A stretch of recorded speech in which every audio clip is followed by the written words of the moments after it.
CBS News political analyst John Dickerson, who's up dark and early in Las Vegas as well. John, take a look at this. As Jan said, perhaps bruised in a lot of cases. Seems everybody this morning is talking about Mitt Romney and Rick Perry. Which one of them did what they needed to do last night?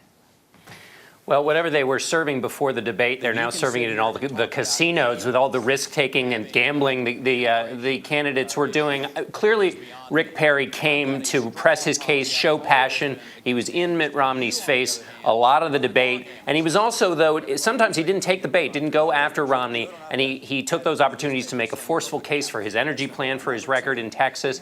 What was clear from their back and forth is it looks like these are going to be the last two men standing. And for Rick Perry, who's been in a bit of a tailspin, this was probably a pretty good night to get himself back into good shape. I mean, a big change for him. He really came out of the gate, gloves clearly off in this one. We had heard that was going to happen in the last debate, and it didn't. So do you think that was part of it, that the message got through to him, that he needed to be more present in many ways?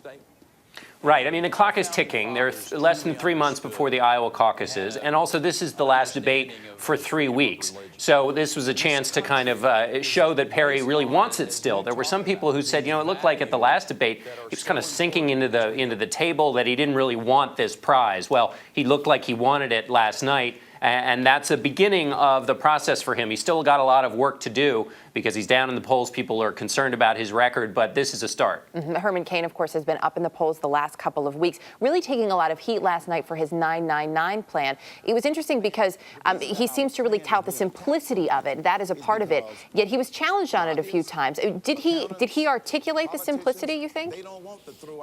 No. I mean, everybody on the stage had a problem with the 999 plan, and the National Review has had problems with it. The Tax Policy Center has looked at the numbers and said that 84% of people will see their taxes go up. There are challenges to this plan, and Cain basically said these are knee-jerk reactions. Go to the website and do the math yourself.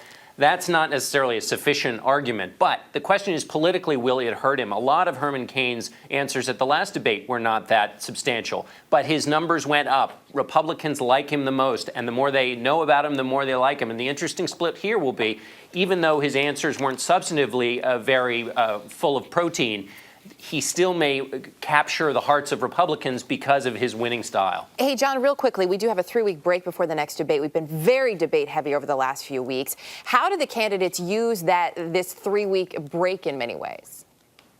Well, they go out and they work on their organization and they touch people, get in the local media. And they may start running some ads here as well in this brief period. All right. John Dickerson, always nice to have you with us, John. Thanks. Thanks, Erica.